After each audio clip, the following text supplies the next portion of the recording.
Assalamualaikum warahmatullahi wabarakatuh. Saya Ellen Oktarin dari kelas Eksya 6 akan menjabarkan tugas UAS Mikroekonomi yang mana dimulai dari kurva harga keseimbangan. Kurva harga keseimbangan ini bila ia condong ke kiri maka itu adalah kurva permintaan atau demand.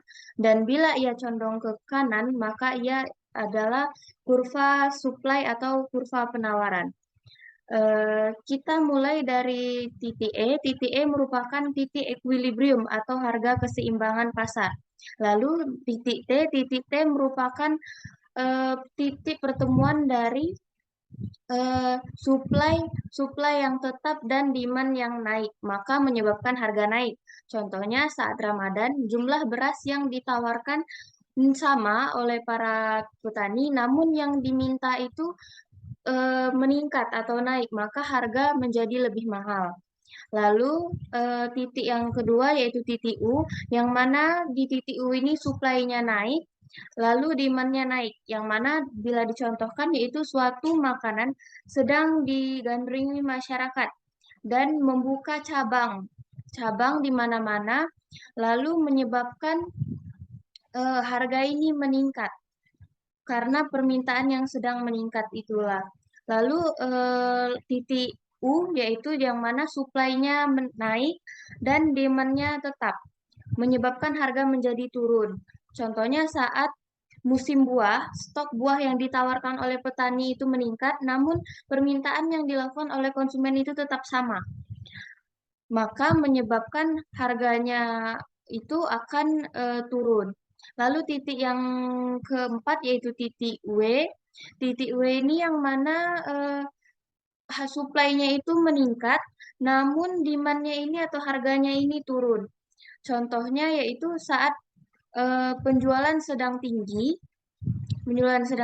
seperti contohnya penjualan lato-lato. Namun anak-anak ini sudah tidak minat lagi akan barang tersebut. Lalu harga menjadi turun. Lalu yang kelima yaitu titik X.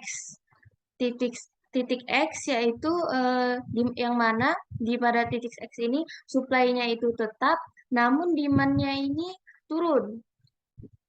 Contohnya itu adalah orang-orang mengganti penggunaan minyak sayur menjadi minyak kelapa karena beberapa hal, lalu menyebabkan harganya itu turun. Lalu titik Q, yang mana pada titik Q ini supply-nya itu menurun, namun demand-nya ini menurun. Contohnya yaitu barang yang sudah tidak tren lagi di masyarakat, maka penjualannya itu menjadi sedikit dan peminatnya sedikit, maka harga menjadi turun. Lalu titik R ini yang mana demand-nya itu tetap, lalu supply-nya turun. Contohnya itu adanya gagal panen karena cuaca buruk, lalu petani menjual sedikit barang hasil dagangannya, namun permintaan di pasar ini tetap eh, permintaan di pasar ini tetap, lalu menyebabkan harga itu menjadi naik. Lalu titik Y yaitu demand meningkat, namun supply-nya ini menurun. Contohnya saat ada barang langka, maka orang-orang akan melakukan penimbunan yang menyebabkan harga naik. Sedangkan penyuplaian ini karena barangnya langka itu menjadi turun.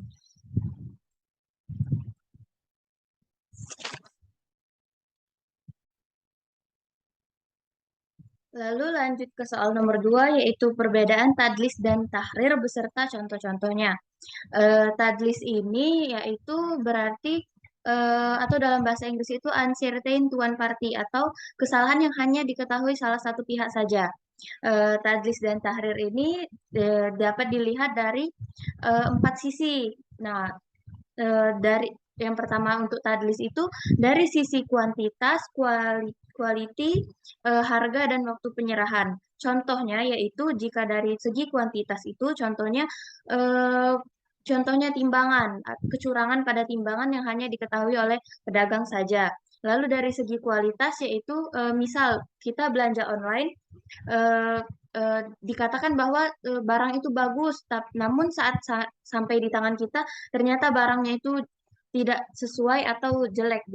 Lalu dari segi harga, contohnya batu cincin yang dikatakan mahal ternyata batu cincin yang murah dan eh, eh, tidak langka atau eh, mudah didapat.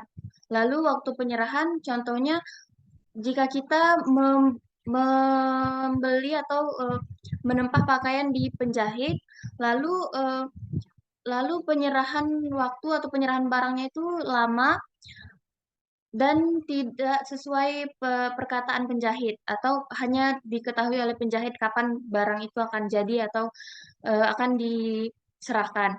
Lalu tahrir, tahrir ini dalam bahasa Inggris yaitu uncertain to both parties atau kedua belah pihak tidak mengetahui akan kesalahan. Contohnya yaitu dari 4 segi, satu dari segi kuantitas, contohnya membeli hasil panen yang belum dipanen. Eh, Dikatakan bahwa barang itu berkualitas, hasilnya akan bagus, namun saat dipanen tanpa diketahui oleh kedua belah pihak, hasil panen gagal entah karena cuaca atau entah karena apa. Lalu dari segi quality, contohnya membeli anak sapi dari dalam kandungan. Ternyata saat anak sapi itu lahir, anak sapi tersebut ternyata cacat. Tidak sesuai kualifikasi indukan dan sebagainya.